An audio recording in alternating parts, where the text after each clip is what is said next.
And Laurens Rex holds on here, 6.2 Ks to go, but it looks as though he's going to have his heart broken. He's been in a breakaway for over 210 kilometres. Oh, there's not much left, is there? Look at those expressions. He knows what's coming, but he deserves a real pat on the back here.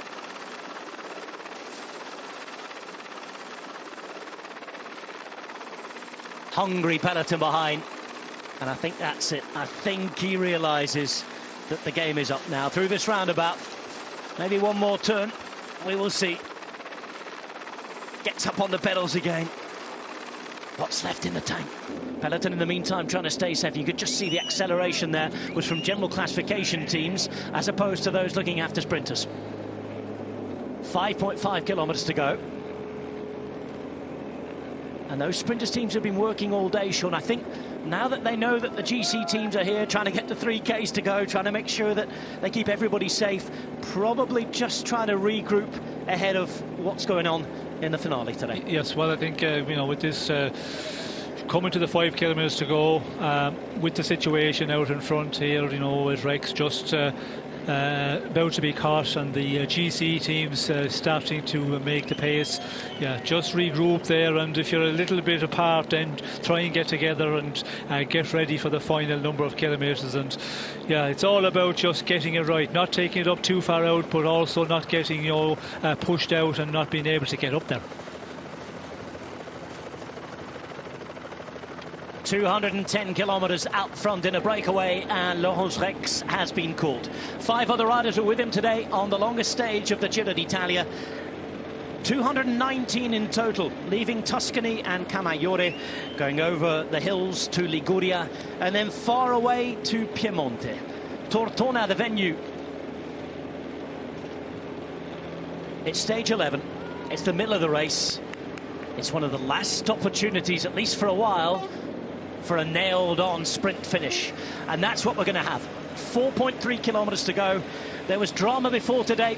If you're just tuning in for the finale today thinking that it was going to be a sprint, well, 8 riders not starting. 6 with COVID, 2 with other illnesses, 4 riders from one team from Soudal Quickstep. Since then, it's been coasting along. But in the final 50 Ks today, we had a crash involving Teo Gegenhardt, Primoz Roglic, Geraint Thomas, Alessandro Covi and Pavel Sivakov. Sivakov is still on the road and chasing on, many minutes behind and suffering a little bit. Teo Gegenhardt, I'm afraid, has gone off to hospital. He has left the Giro d'Italia. Oscar Rodriguez also suffered another crash. He has since left the Giro. We have a sprint opportunity for Mark Cavendish, Jonathan Milan, Fernando Gaviria and the rest. A late attack as well, left-hand side. Here comes Corratec Selle Italia. And look at this. A big effort too. And the rider in question is Charlie Quarterman. That means that Trek Segafredo have to come to the front and chase. 3 kilometres to go. No panic yet.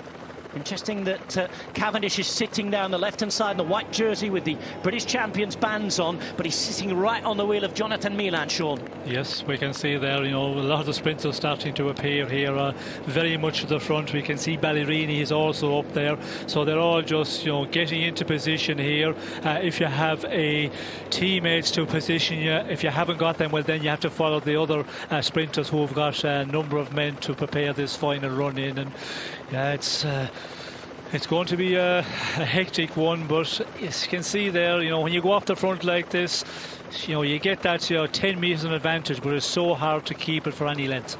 Nico Den's doing the chasing here from Bora Hansgrohe. This is a brilliant effort from the British time trialist. Charlie Quarterman is caught, but fair play, fantastic stuff from the rider from Corratec Selle Italia. We go to 2 kilometres to go now, and again, those who've been bumped to the bottom of the washing machine are on full spin to the front.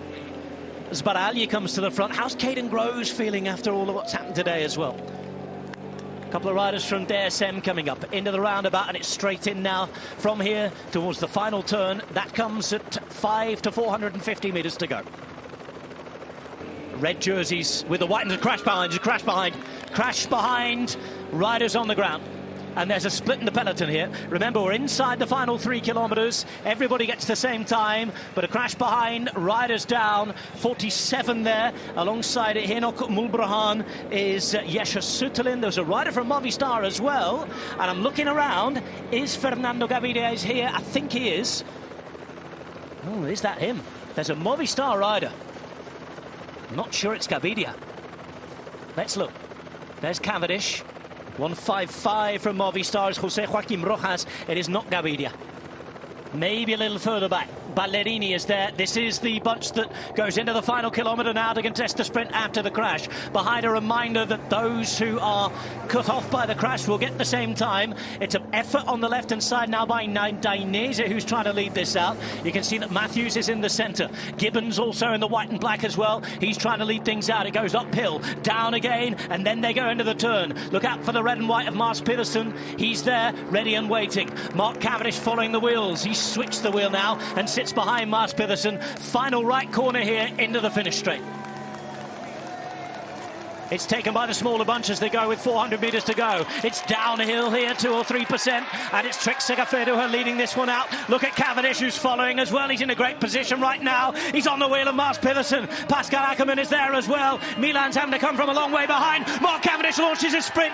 Cavendish is there, the British champion through the middle. Cavendish in the front now. He's still at the front coming to the line, but Pascal Ackermann hits it as well. Ackermann's there. Oh, Milan! Milan on the left-hand side. Where did that come from? The riders from UAE have their hands in the air. Pascal Ackermann on one side, Jonathan Milan on the other, and we're going to have to look at the photograph.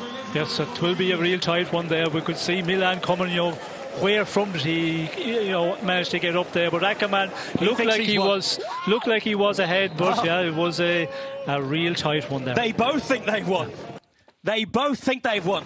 Well, when a rider comes with that speed like Milan, it's difficult to see who actually won there, but Ackermann was definitely leading a number of metres out, but Milan coming, and it could be a one where we go to a photo finish.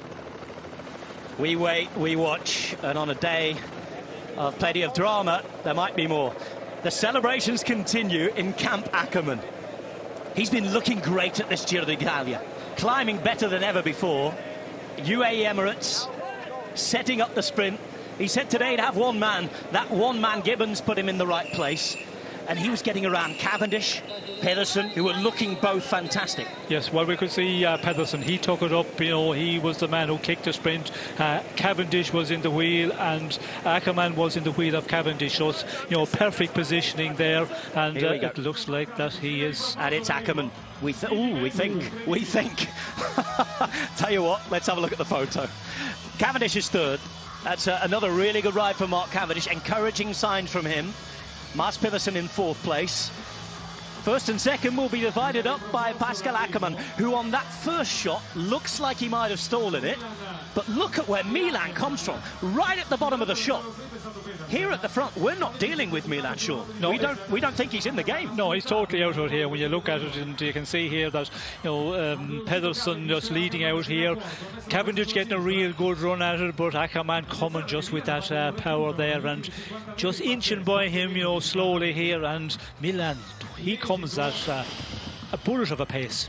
He's the one going the faster as they go over the line. And it looks as though Ackermann has it on this photo. It's tight, it's narrow. It's Pascal Ackermann by a whisker who takes the victory. They both celebrate. You can see Milan on the opposite side who waves his finger. And it's understandable, isn't it? Because he's carrying all the speed there. Yes, when you come with that speed, of course, as Milan was arriving there, and he felt he had won it there. But we can see there the finish there. Ackermann, by a tightest of margins. Pascal Ackermann is back. The Giro d'Italia throws up another surprise. Ackermann, Milan, Cavendish. It's tight on a day where we lose Theo Geoghegan Hart.